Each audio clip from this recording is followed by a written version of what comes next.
Hey guys, this is Andrew with rockclass101.com, and in this mini lesson, we're going to be learning a rock riff, although it may be more accurate to describe it as a lead lick masquerading as a rock riff, but I digress, because at the end of the day, we're going to be learning a fun riff that actually helps you with playing single notes. So let's go ahead and just take a step back. Let's talk a little bit about this lesson. So in this video, I'm going to be teaching you how to play the entire riff, but if you want to get the tabs to print off and follow along with, that's going to be available at this link right here. Or you can go to the site, rockclass101.com, do a search for ML012, that's the lesson number for this lesson. Now also on that page is the really cool interactive on-screen tab viewer. Now this is a great feature where you can hit play, you can watch the tab scroll across in real time, highlight bars to loop sections, slow it down to any speed you wish, just a great asset in learning this tune that much easier. Now before we jump into learning it, there's a couple things that I want to touch on really quick. The first one is that you can use either high or low G, does not matter because we're not going to play anything on string 4. So the second thing I want to touch on is our right hand approach for finger picking. Now this song, there is no right or wrong. You can use a 3-finger approach, which means thumb gets string 3, index gets string 2, middle gets string 1. You could even do all 1 finger, like using just the thumb, but I would actually recommend experimenting a little bit with picado picking, which is fancy terminology that just means we are alternate picking. And alternate picking, we always lead with the middle, follow with the index. So if I just vamp on the A string, we can see that in action. Now this picado picking comes in really handy anytime you see notes that fall back to back to back to back all on 1 string. So that happens quite a few times throughout this little riff. So anytime you see that, you may want to try the picado picking out because it makes your picking hand much more efficient. You can see that I do less work if I can use 2 fingers than if I did just 1 finger, right? I got to work way harder with my right hand than using 2 fingers. Okay, now if you're new to picado picking, check out our lesson called La Gitanita. I'll link it right here. It's a flamenco tune that teaches you how to do that technique and gives you a really fun flamenco song to practice it with. All right, so let's go ahead and jump into learning this. I'm going to put up the first line of tab, and we can see that we have 2 bars plus a pickup measure. So let me go ahead and play through this, and then we'll break it down and learn it.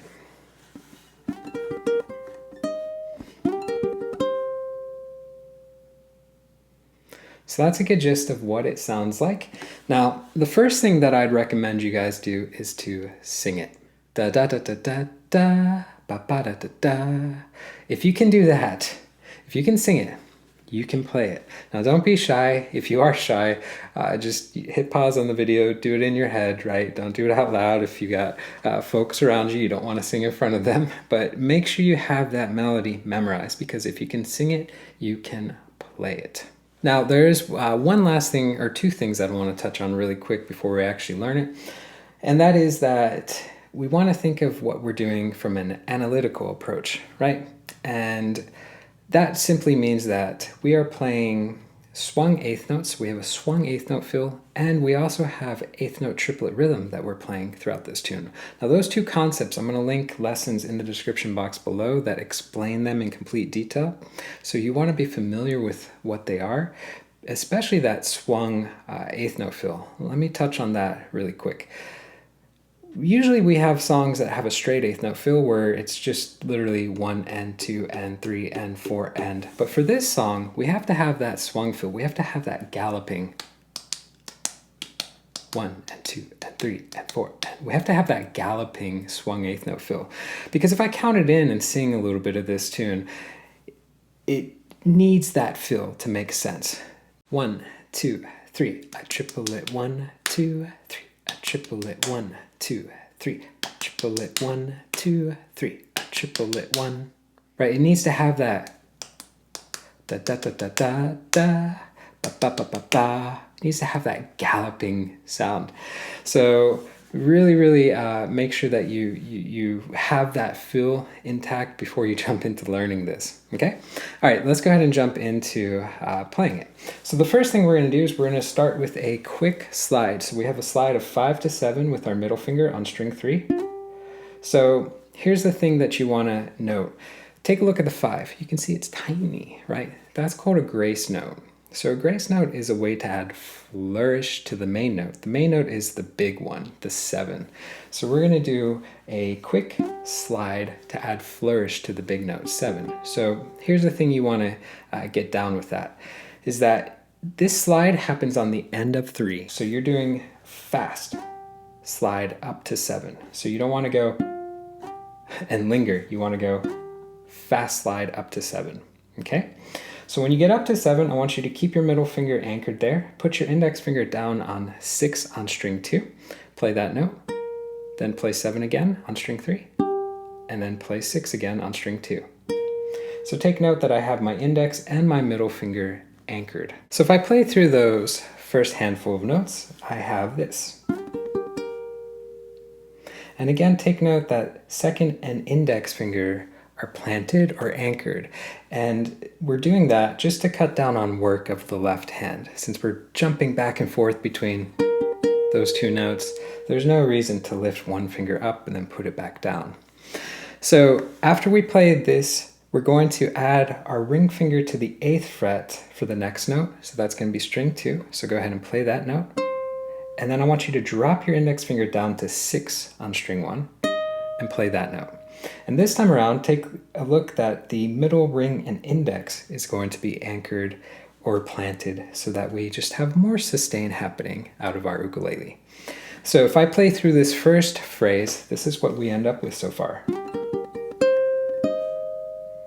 Okay, so one thing you can do at this point is just to hit pause on the video and you can loop this phrase. It's a really good way to practice.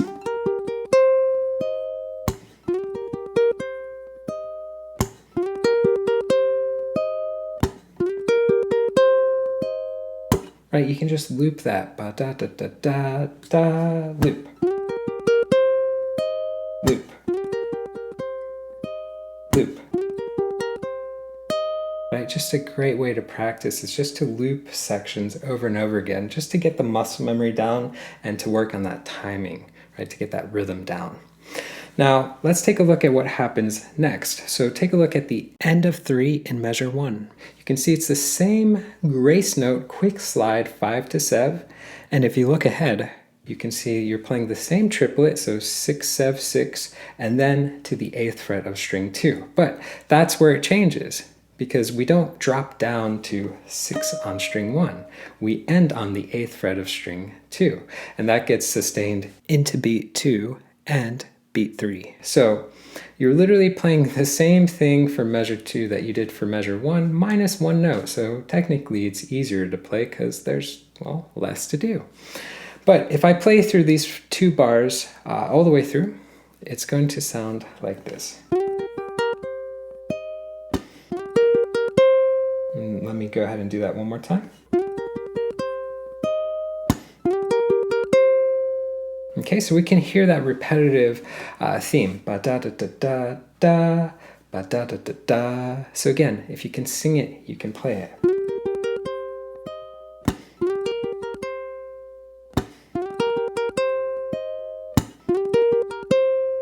Okay, so hit pause on this video, see if you can loop that, or if you want, we can try it together one time through. So we have 1, 2, 3.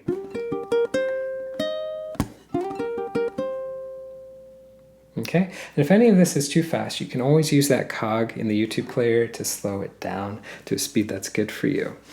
But so far we're seeing a couple things stand out. We're seeing a lot of repetition in not only what we're playing with the left hand, but also rhythmically. And triplet 1, 2, and triplet 1. Okay, so that's what helps make this riff very catchy, is that it is very repetitive in both those regards, in which the notes that you're playing as well as the rhythms. Now, if you look at what happens at the end of measure 2, you can see the same slide, 5 to 7, followed by the same triplet.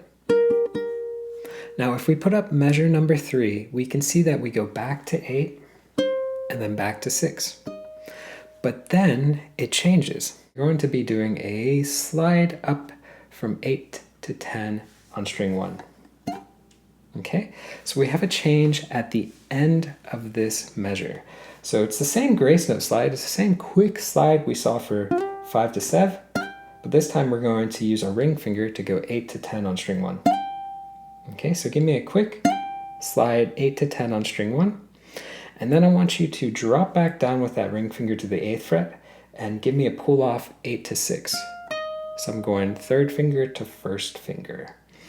Then to end it, I'm going to play the 8th fret of string 2 2 times. So it sounds like that. Ba, ba, da, da, da. If you look at it from a rhythmic standpoint, it's the same thing. And triplet 2. Right? It's the same thing we saw previously, but it's a little bit harder because you have that pull-off technique in the middle of it. Okay, so go slow for this one. Da, da, da, da, da. Try it with me. Ba, ba, da, da, da. Try it with me again. Ba, ba, da, da, da. Okay, so if I put this together, I'm going to go ahead and play from the end of measure 2, so that slide.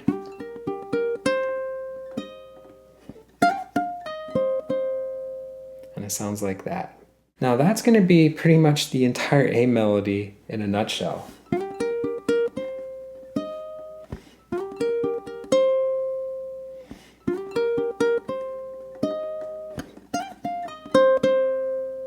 Which sounds like that. So again, you just want to hit pause, you want to work on it nice and slow like that, and then gradually start to boost the tempo a little bit. Remember, if you can sing it, you can play it. I've said that like 5 times, but it's so true. It always helps to sing and play. Ba da da da da da, boo doo doo doo doo, boo doo doo doo doo doo, ba ba da da da. Right, it kind of helps you groove a little bit more. And kind of just feel the beat a little bit more. So that's a trick that I always use. Even if I don't sing out loud, I have to now because I can't sing up here. You won't be able to hear me. But you can sing it in your head while you're playing. That's something I always do in performances. So a little trick. Kind of weird maybe. I don't know if everybody does that, but it really helps me. Okay, so here's what's really cool. At this point, if we look at the end of measure 4, we can see the same slide, 5 to 7, followed by the same triplet. Now, if we put up measure 5 and 6, if we just skim it, we can see that it is identical to measure 1 and measure 2. So you're playing the exact same thing. The end of that, identical. If we jump into 7 and 8, if we skim it again, if you look at 7 and the first note of 8, you can already see it's identical to 3 and 4. So same as measure 3 and 4. So back to 8, 6, and then that change, that higher voiced slide. Now, if you look at the very last few notes of measure 8, you can see that it just vamps, which fancy terminology means that we just stay on one note. We're just going to stay on the 10th fret of the first string. And you're going to play that a few times, 4 times to be exact. That's going to be the start of melody B. So before we get ahead of ourselves, let's go ahead and just recap because this is a lot to digest. To think of it simpler, we are literally playing measure 1 through 4 2 times in a row. So you're just going to play through that riff twice. That's the whole A melody, okay?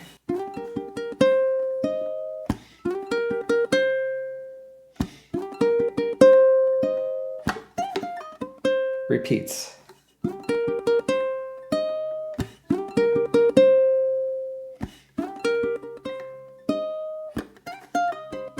Then it changes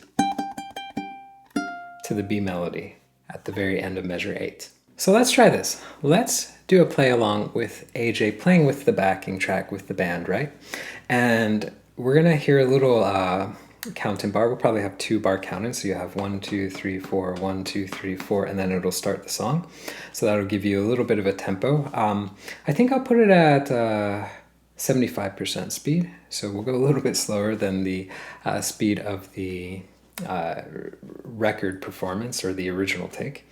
And go ahead and just play through this entire A melody. So you're going to play through all 8 bars. Remember, it's the same riff, the 4 bars, just repeated twice. Okay? So let's go ahead and try that. Then we'll come back and learn B melody.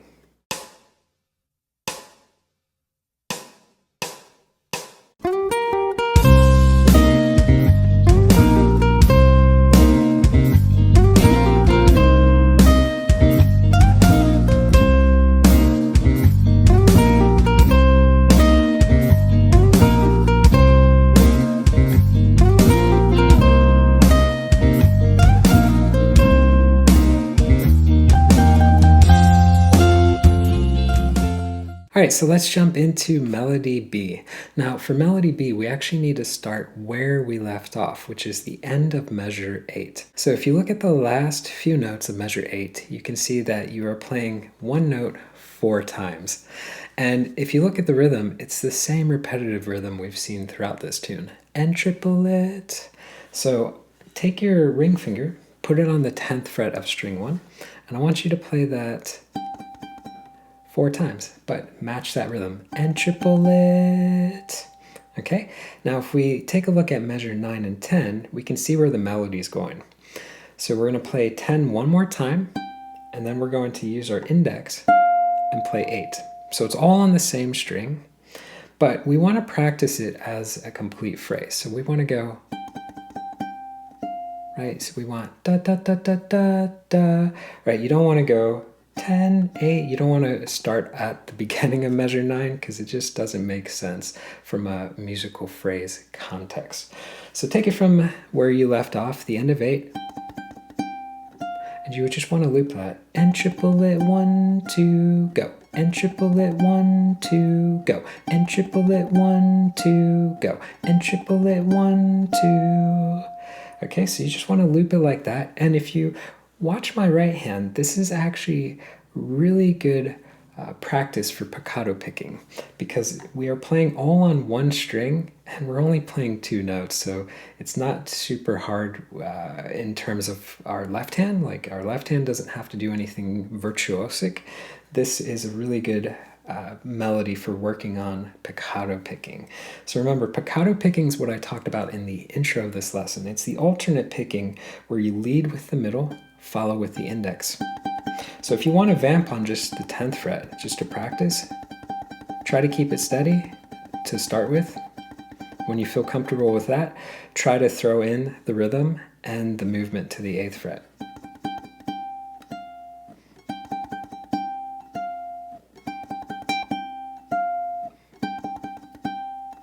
Right, so you can just loop it like that just to get comfortable. It doesn't have to go super fast. You can even go slower. And triplet 1, 2, 3. And triplet 1, 2, 3. Just to work on piccato.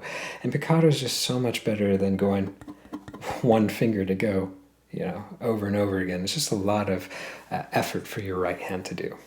So here's the cool thing about what happens next. What happens next is we're literally going to do the same thing with our right hand, same thing with our left hand, but we're just going to shift it down a whole step. So we played 10 to 8, now we're going to play 8 to 6. And triplet 1, 2. So that's the next phrase. And triplet 1, 2. Okay? Now if you look ahead, you can see that you go back up to 10 and triplet. And if we look at 11 and 12, it goes 10 to 8 again. So let's get rid of all this tab. Here's the easy way to think about it. You have 3 parts. So you have the first part, which is 10 to 8. Then you go down a whole step. Here's the second part, 8 to 6. And then you go back up, 10 to 8. So you just want to memorize that. 10 to 8, 8 to 6, 10 to 8. And triplet 1, 2, 3. And triplet 1, 2, 3. And triplet 1, 2, 3. Okay, so that is 3/4 of the B melody. It's that simple. It's way, way easier to play than the A melody. Okay, so let's put back up the 11th and 12th bar. because we need to learn the change. So here's the only tricky part of the B melody, and that is the end of 11 going into 12. So it sounds like this. So we have the same rhythm, and triplet 1, but it's harder because you have a pull off and a slide thrown into the mix. So start on the 8th fret with your ring finger, play that note, and then I want you to do a pull off 8 to 6, and then take that middle finger, go 6 to 8, and slide up. So 8, pull off, 6, 8. So 8, 8, 6, 6, 8, and triplet 1. So it's the same rhythm, but you can think of it as da da da da da, ba ba da da da, ba ba da da da. Think of it as a beat. I think it's a little bit easier. And triplet 1. Than trying to count it out. Sometimes it's hard to turn it into the math version, so to speak. So let's see if we can loop. Let's see if we can loop that, but slower. So here we go. 1, 2, 3. 2, go. 2, go. 2, go. Okay.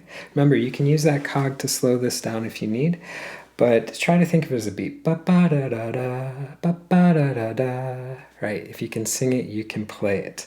So, if we remove this tab again, we just want to think of this B melody as 4 parts now. We already know that the first 3 parts is literally 10-8, 8-6, 10-8. Then we have what we just learned to finish it up. So all together sounds like this.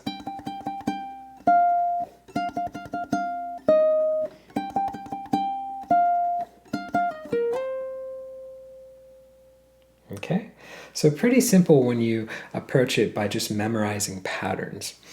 Now, here's what's really neat. If we put up 11 and 12 again, you can see that we go back to da-da-da-da, right, that vamp on the 10th fret. If we look at 13, we can see it's identical to measure 9. 14 is identical to measure 10. If we look at 15 and 16, identical to measure 11 and the start of 12. But in 16, the ending of it takes us back to melody A. So you can see that same little pickup notes that we had learned at the start of this lesson. But before we get there, let's try a play along with AJ. So we'll do the same thing. We'll do about 75% speed, but we'll probably start at the beginning of measure 6. So we'll fade the audio in at the beginning of measure 6, so you have just a couple bars to kind of feel the beat and jump in and play along with him. So let's give that a shot.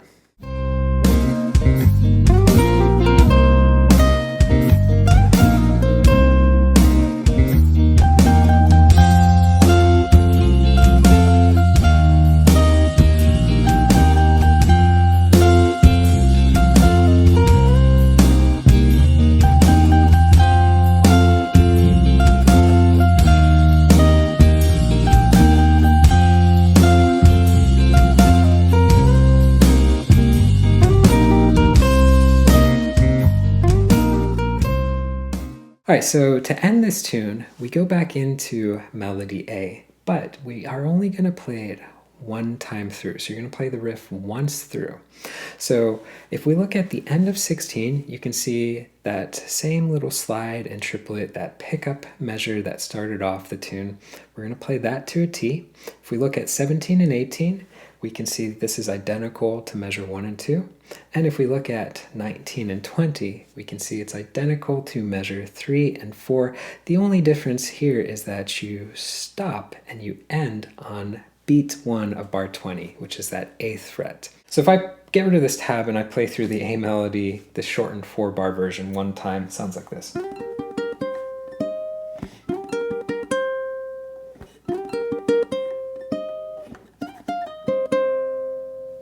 And that's it. The song is done. So this form that you want to memorize is just A, B, B, A. That's it. So get that memorized and you've got the entire tune down. Now, this song is actually really good for practicing as a solo piece. You can play it without the backing track, but I think it's a lot of fun to jump into playing with the backing track because it's always great practice to play in I'm having trouble speaking today, in an ensemble setting. So getting used to playing with other folks and other instruments is really, really good practice and helps us grow our musicianship skills. So guys, I hope you enjoyed learning this riff with me. A lot of fun to play and something that I wrote quite a while back that I have been sitting on, so I'm really happy to turn it into a lesson after like a year or two sitting in the sidelines.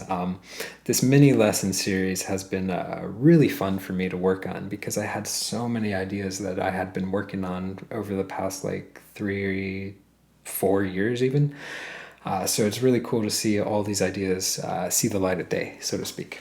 So I hope you've been enjoying the mini lesson series. This is number 12 in the series. If you want to check out the rest that we have done, I'll link them in the description box below. But let's take a step back. Let's talk a summary of this lesson. So guys, if you wanted to get the tabs for this piece that you just learned, you can do that by clicking this link right here or going to the site rockclass101.com, doing a search for ML012. On that page was also the really cool interactive on-screen tab viewer, so you can literally hit play, watch the tab scroll across in real time, highlight bars, loop sections, slow down, all that fun jazz, and also backing tracks. So when you do have this riff down and you want to jam out with the band at home, you can do that because we're going to upload 100% speed, 75% speed, and 50% speed. As long as you can feel the beat, I'll upload a 50% speed backing track for you to download. So guys, I hope you enjoyed learning this, and I will catch you in the next lesson. Take care.